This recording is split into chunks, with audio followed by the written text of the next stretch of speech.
That's the noise that many in downtown Austin hear day in and day out, even in the middle of the night.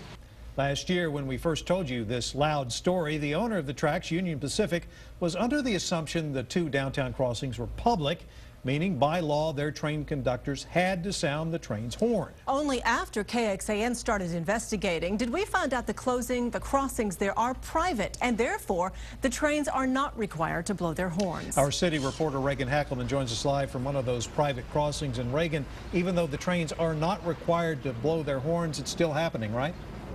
Well, Robert, that is correct. It is still happening. The trains come through here about once an hour, and when they do, they blow their horns right when they cross over this crossing and one about a block away. Now, they do it, even though this is a private track, they do it because Union Pacific says they have a lot of trouble with people trespassing on these tracks. But now the city of Austin and Union Pacific think they have come up with a solution to silence the trains. Living a block away from a major freight line that runs through downtown Austin can be a tad too loud for some people.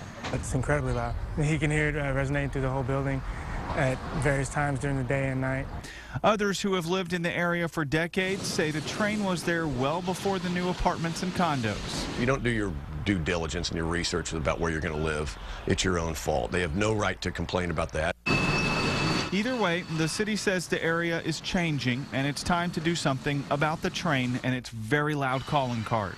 The solution, making the area a quiet zone.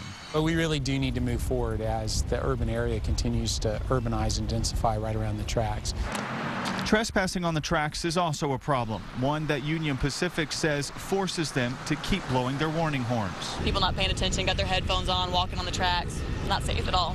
One day we counted 600 people crossing right there at the Lamar Amtrak area. In 20 minutes, KXAN's cameras caught dozens and dozens of people trespassing on the tracks. A lot of people don't realize that those trains, they look like they're moving slow, but they're really moving faster than people give them credit. To solve that problem, the city will be fencing off the track from the Seaholm power plant to the Amtrak station. In order to get across, you'll have to cross through a pedestrian gate. It'll look like a fence gate that will open or be openable by pedestrians until a train comes.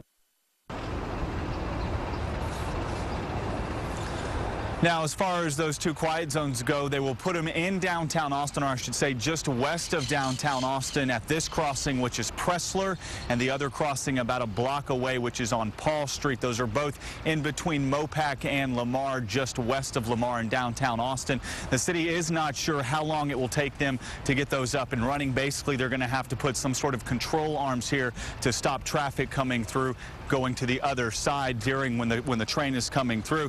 Now, as far as fencing off the tracks goes, the city of Austin has already started doing that near the Seaholm power plant. Reporting live from near downtown Austin, Reagan Hackelman, KXAN Austin News.